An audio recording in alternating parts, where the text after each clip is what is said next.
Hello students, स्वागत है आपका हमारे चैनल एजुकेशनल सवेरा में। आज हम देखने जा रहे हैं कि हम square root of complex number कैसे फाइंड कर सकते हैं। तो square root of complex number find करने के लिए हम इसकी एग्जांपल से स्टार्ट करते हैं कि एग्जांपल से हम इसको कैसे फाइंड कर सकते हैं। वही एग्जांपल का जो मेथड होगा वो आप और क्वेश्चंस में भी लगा सकते हो।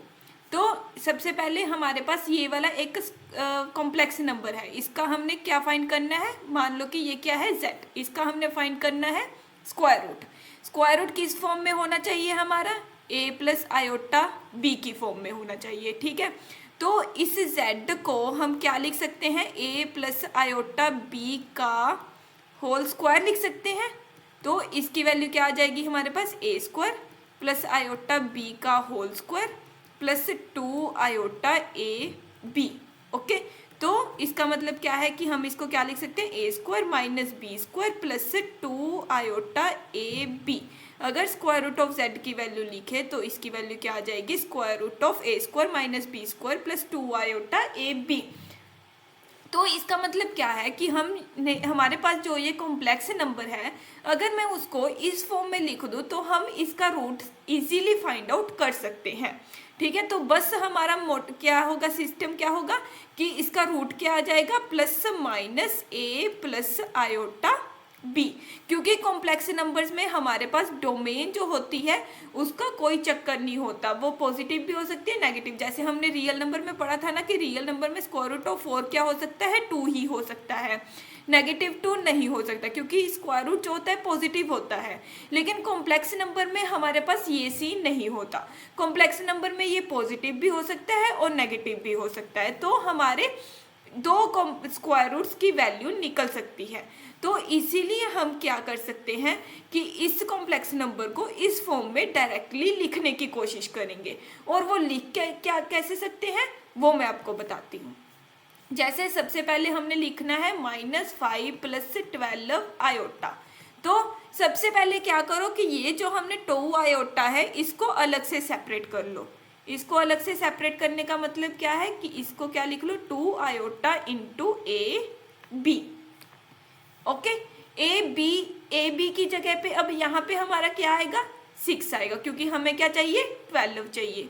तो बेसिकली हमारे ए बी की वैल्यू क्या होनी चाहिए, 6 होनी चाहिए। ओके, अब देखो कि अगर ये वाली वैल्यू हमारी 6 होनी चाहिए और 6 क्या है हमारे पास, एक नेचुरल नंबर है, तो हम सीधा सीधा इसके फैक्टर्स लगाने की कोशिश कर लेते हैं। ठीक है, तो फैक्टर्स में अब हमारे पास डिफरेंस की वैल्यू क्या है, -5। तो हमें इसके कुछ ऐसे फैक्टर्स चाहिए जिसका हम स्क्वायर करके अगर डिफरेंस करें तो उसकी वैल्यू क्या आनी चाहिए, -5। तो सबसे पहले 6 के फैक्टर्स क्या बनते हैं हमारे पास, एक हम सबसे बेसिक फैक्टर हम क्या बना सकते हैं, 3 इंटू 2 करके। ठीक है, 3 इंटू 2 फैक्टर बना सकते हैं। तो अगर हम 3 इंटू 2 फैक्टर बनाते हैं तो अब देखो इस फैक्टर का आइडिया भी आप कैसे लगा सकते हो कि हमें सब्ट्रैक्शन के टाइम क्या चाहिए। अगर सब्ट्रैक्शन के टाइम हमें छोटा नंबर चाहिए, इसका मतलब क्या होना चाहिए कि जो हमारे फैक्टर्स बनने चाहिए उनमें जो मिनिमम से मिनिमम डिफरेंस होना चाहिए। जैसे 3 और 2 में डिफरेंस क्या है, सिर्फ 1 का है। तो अगर हम यहाँ पे जैसे 6 के 1 इंटू 6 भी बना सकते थे, लेकिन अगर हम इसकी स्क्वायरिंग करके सब्ट्रैक्शन करते हैं तो क्या बन जाएगा, 35 बन जाएगा सब्ट्रैक्शन, जो कि हमें नहीं चाहिए, हमें छोटा नंबर चाहिए। तो अब देखो, अब इसकी स्क्वायरिंग करके सब्ट्रैक्शन करके देखो, 3 का स्क्वायर क्या होता है, 9, और 2 का स्क्वायर क्या होता है, 4, और इन दोनों का सब्ट्रैक्शन क्या होता है, 5। अब हमारे पास एक मोटिव तो कंप्लीट हो गया कि 5 आ गया, लेकिन हमें चाहिए क्या, -5। तो हम क्या कर सकते हैं, 4 - 9 कर देते हैं, बस उल्टा कर दो। ठीक है, तो हमारे पास ये क्या बन गया, 4 - 9 इज इक्वल टू -5। तो हम इसको क्या लिख सकते हैं, 4 - 9 प्लस 2 आयोटा इंटू 2 इंटू 3।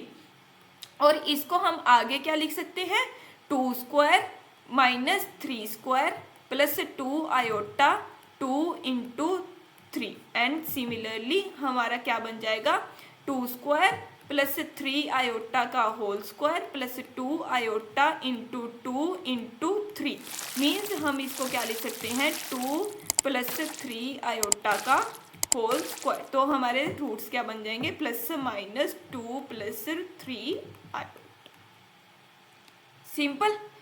अब देखो ये वाला स्क्वायर रूट जो है जो इतना कॉम्प्लेक्स लग रहा था वो हमने सिर्फ 1 मिनट में ये क्वेश्चन निकाल लिया। अब इसी के जैसा ही नेक्स्ट क्वेश्चन करके देखते हैं। यहाँ पे हमारे पास क्या है नेगेटिव साइन, तो नेगेटिव साइन से भी घबराने की कोई ज़रूरत नहीं है क्योंकि हमारे पास बस ये कॉम्प्लेक्स नंबर कैसा आ जाएगा a माइनस आयोटा b की फॉर्म में आ जाएगा, ताकि हमारा जो लास्ट में बनेगा क्या बनेगा a square minus B square minus 2 iota A B बन जाएगा। ओके, तो हम इसको स्टार्ट करते हैं। क्या करें 7 माइनस 24 आयोटा को सबसे पहले 2 आयोटा को सेपरेट कर लो, मीन्स हम क्या लिख सकते हैं 2 आयोटा इंटू 12। ओके, अब हमने फैक्टर्स किसके करने हैं 12 के। सिमिलरली यहाँ पे अब हमारे पास क्या है छोटा नंबर है, तो हम इसके क्या कर सकते हैं सबसे बेसिक फैक्टर क्या हो सकते हैं 3 इंटू 4। अब 3 का स्क्वायर क्या होता है 9, 4 का स्क्वायर क्या है 16, तो 9 माइनस 16 किया तो हमारे पास क्या आया -7। तो -7 से घबराने की जरूरत नहीं है, तो हम क्या कर सकते हैं 16 माइनस 9 कर दो वही, ठीक है। तो इसको क्या कर दो 16 minus 9 minus 2 iota into 4 into 3।